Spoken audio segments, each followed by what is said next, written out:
Hi friends, இன்றைக்கி எப்படி போணுச்சுட்டு பார்க்கலாமா? என்னடா ஒரு டவலை மேலே கட்டிட்டு பேசுகிறேன்னு தானே யோசிக்கிறீங்க. இதோட ரேட் பார்த்தீங்கன்னா 126. நான் மீஷோவில் தான் வாங்கியிருந்தேன். நல்லா சூப்பர் குவாலிட்டியாக இருக்குது.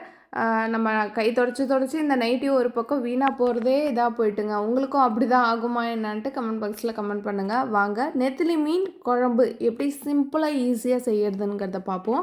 அதுக்கு முதல்ல மீனை வந்து சுத்தம் பண்ணிட்டு வந்துடும். நான் சுத்தமாக வந்து முள்ளையும் எடுத்துகிட்டு தான் இன்றைக்கி வந்து குழம்பு வந்து செய்ய போகிறேன். உங்களுக்கு எப்படி க்ளீன் பண்ணணுன்னு தெரியணுன்னா கமெண்ட் பாக்ஸில் கமெண்ட் பண்ணுங்கள். நம்ம கண்டிப்பாக வீடியோ போஸ்ட் பண்ணுறேன். அதுக்கு தேவையான புளியுமே ஊற வச்சுட்டேன். வெங்காயம் தக்காளி எல்லாமே கட் பண்ணியாச்சு. வாங்க இப்போ குழம்பு வைக்க ஸ்டார்ட் பண்ணலாம். அடுப்பில் வந்து சட்டியை போட்டுட்டு அதில் தேவையான அளவு எண்ணெய் ஊற்றி 1 ஸ்பூன் அளவுக்கு வெந்தயம் போட்டு வெந்தயம் பொரிஞ்சோடனே நம்ம கட் பண்ணி வச்சுருக்க சின்ன வெங்காயம் பச்சை மிளகா வந்து ஃபஸ்ட்டு சேர்த்துக்கலாம். சேர்த்துட்டு அதை வந்து நல்லா வந்து வதக்கிக்கணும். நல்லா வதங்கினதுக்கு அப்புறம் ஒரு தக்காளி போல் அரிஞ்சு நம்ம இதில் சேர்த்துக்கலாம். இது ஓரளவுக்கு தக்காளி வதங்கினா போதும். மீன் குழம்புக்கெலாம் ரொம்ப வதங்கணுங்கிறது அவசியம் இல்லை. நான் எப்பயுமே இப்படி தான் மீன் குழம்பு வந்து செய்வேன். இப்போ நம்ம கரைச்சி வச்சுருக்க புளிச்சாறை வந்து இது கூட சேர்த்துக்கலாம்.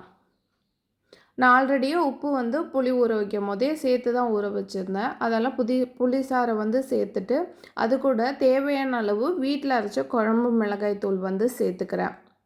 சேர்த்துட்டு நல்லா மிக்ஸ் பண்ணி விட்டுட்டு உப்பு காரம்லாம் வந்து பார்த்துட்டு மூடி போட்டு நல்லா வந்து கொதிக்க வச்சுப்போம். இப்போ நல்லா வந்து குழம்பு வந்து கொதிச்சுட்டு இந்த ஸ்டேஜில் நம்ம சுத்தம் பண்ணி வச்சுருக்க மீனை வந்து இதில் வந்து சேர்த்துக்கலாம்.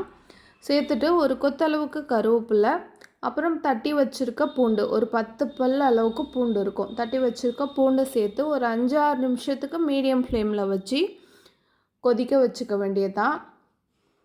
இது ரொம்ப ஈஸியாகவும் சிம்பிளாகவும் முடிஞ்சிடும். கண்டிப்பாக வந்து ட்ரை பண்ணி பாருங்கள். வேறு லெவலாக இருக்கும். இது முள் எடுத்துகிட்டு செய்கிறதால நம்ம சாப்பிட்றதுக்கும் கொஞ்சம் ஈஸியாக இருக்கும். சின்ன பசங்களுக்கெலாம் கொடுக்கும்போது முள் குத்திடுமேன்னு பயப்பட வேணாம் நம்ம. இப்போ சூப்பராக வந்து நெத்திலி மீன் குழம்பு வந்து ரெடி ஆகிடுச்சு. கண்டிப்பாக வந்து ட்ரை பண்ணி பாருங்கள். சரியான வெயில் வந்து அடிக்குதுங்க ஊரில். உங்கள் ஊர்லலாம் இப்படி தான் வெயில் அடிக்குதா என்னான்ட்டு கமெண்ட் பாக்ஸில் கமெண்ட் பண்ணுங்கள். உங்களுக்கு பார்த்தாலே தெரியும் எந்த அளவுக்கு வெயில் அடிக்குதுன்னு. இந்த வீடியோ பிடிச்சிருந்தா குட்டியை ஒரு லைக் போட்டுங்க. தேங்க்யூ.